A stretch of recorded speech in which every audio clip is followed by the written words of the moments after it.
नमस्ते नमस्कार मेरे प्यारे साथियों। तो कैसे हैं आप सभी लोग। मेरा नाम है प्रिंस कुमार और मैं आप सभी को स्वागत करता हूं इस अमेजिंग से प्लेटफॉर्म जानकी ऑनलाइन क्लासेज में।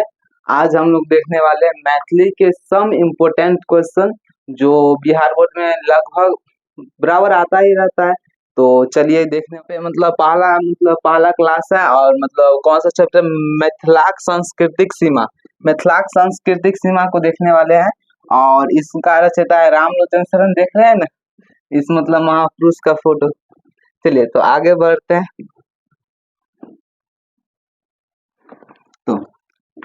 तो क्वेश्चन है पहले कुछ इम्पोर्टेंस ऑब्जेक्टिव जो हम बनाए हुए हैं उसको पहले देखते हैं। इसके बाद ऑब्जेक्टिव लगाएंगे।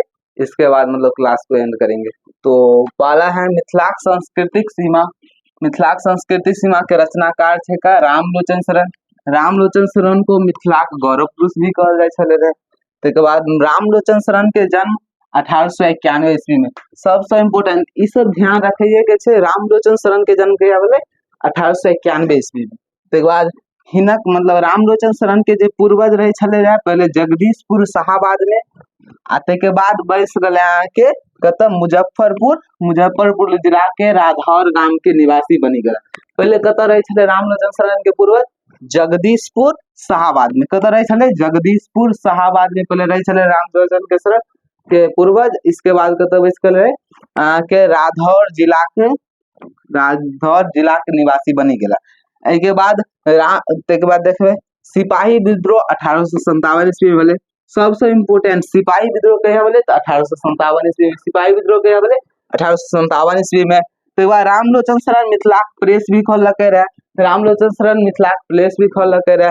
तक बाद रामलोचन शरण 1916 ईस्वी में दरभंगा में पुस्तक भंडार खोलके रहे। रामलोचन शरण 1916 ईस्वी में की खोलके रहे दरभंगा में पुस्तक भंडार। तक बाद रामलोचन शरण विद्यापति प्रेस नामक विद्यापति प्रेस भी खोलके। रामलोचन शरण की खोलके और विद्यापति प्रेस भी। चल रामलोचन शरण के निधन कया भले 14 मार्च 1971।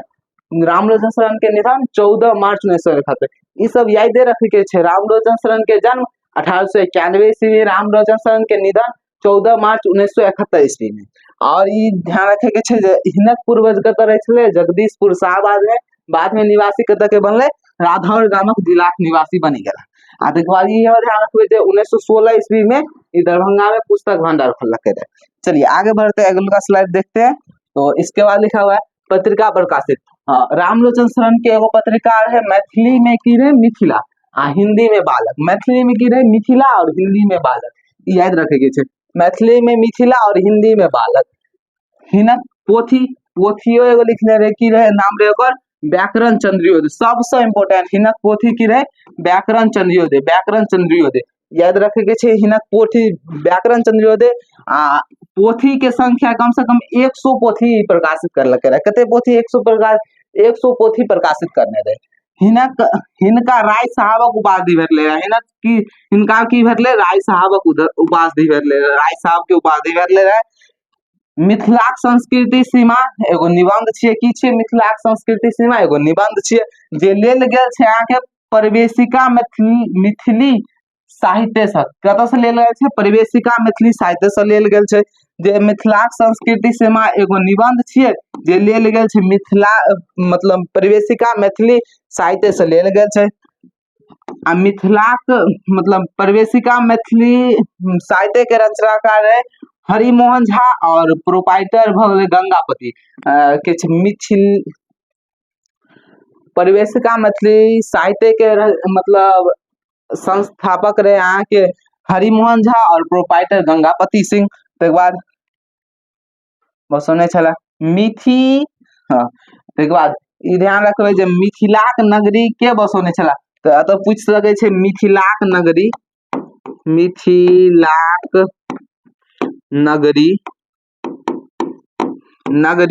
के बसौने छला। तो ओकर जवाब देवे मिथि। आ मिथि के रहे राजश्री नीतिक पुत्र। मिथि के रहे राजश्री नीतिक पुत्र। आपसे ये भी पूछा जा सकता है जो मिथि कौन थी तो राजश्री नीतिक पुत्र। तो आगे बढ़ते हैं।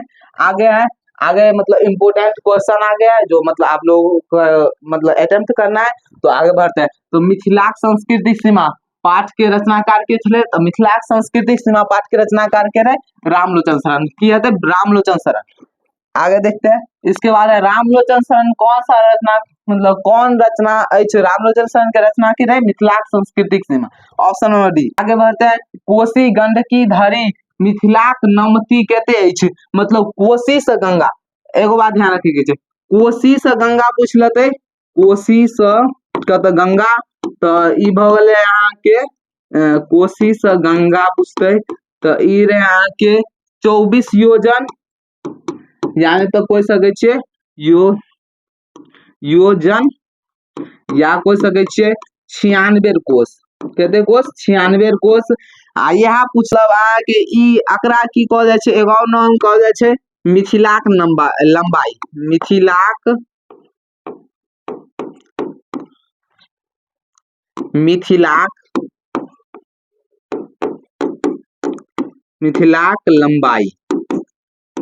लंबाई अगर ये कहल जाय छे मिथिलाक लंबाई यानी तो कोसी से गंगा नदी के बीच के कहते मतलब दूरी है तो 24 योजन यानी तो 96 कोस। आ यहाँ में पूछ लेते मिथिलाक चौड़ाई की बात किया जाए तो मिथिलाक चौड़ाई भ जेते अहाँ के चौड़ाई भ जेते अहाँ के भ जेते 16 योजन कहते योजन 16 योजन यानी तो 64 कोस कहते कोस 64 कोस। तो एमे की पूछे छे कोसी गंडकी धरी मिथिलाक नमती तो कोसी से गंगा तक मिथिलाक नमती कहते छे का 24 योजन मतलब मिथिलाक नमती मतलब की भले लंबाई हिंदी में की कहबे एकरा लंबाई। चल आगे बढ़ते हैं इसके बाद है मिथिलाक चौड़ाई कते कोस मिथिलाक चौड़ाई कते कोस रहे या तो देखियो मिथिलाक चौड़ाई कते रहे कोस 16 योजन यानी तो 64 कोस कहते कोस रे 16 योजन यानी तो 64 कोस। तो इमे की लगबे 16 योजन छे तो 16 योजन यानी तो इमे की लिख सके छे 64 कोस। चलिए आगे बढ़ते हैं तो मिथिलई में विदेह एवं लिच्छवी की रे ई दुनु दूगो राज्य रहे मिथिला के राज्य विदेह की लिच्छवी रहे मिथिला के राज्य रहे। चल ऑप्शन नंबर सी इसका होगा। चलिए इसके बाद आगे बढ़ते मिथि के छला तो मिथि बतलिए रहता है सुना मिथि एगो रहे राजश्री नीति पुत्र मिथि छले राजश्री नीति पुत्र मिथि छले रहे। इसके बाद आगे बढ़ते हैं आईने अकबरी के रचयिता के रहे अब्दुल फुजल आईने अकबरी के रचयिता अब्दुल फुजल। इसलिए आगे बढ़ते मिथिलाक पश्चिम में कौन नदी है तो मिथिलाक पश्चिम में हमें देख ले जब पूरब में कौन से का तो पूरब में पूछ लेते तो कब कोसी पूरब में कौन से का तो कोसी पश्चिम में पूछते तो भ जेते अहाँ के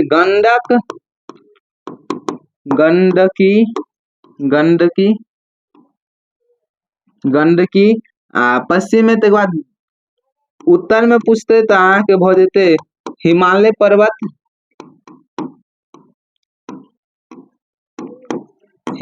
पर्वत दक्षिण में पूछते तो दक्षिण में भ जेते अहाँ के दक्षिण में गंगा दक्षिण में की हते गंगा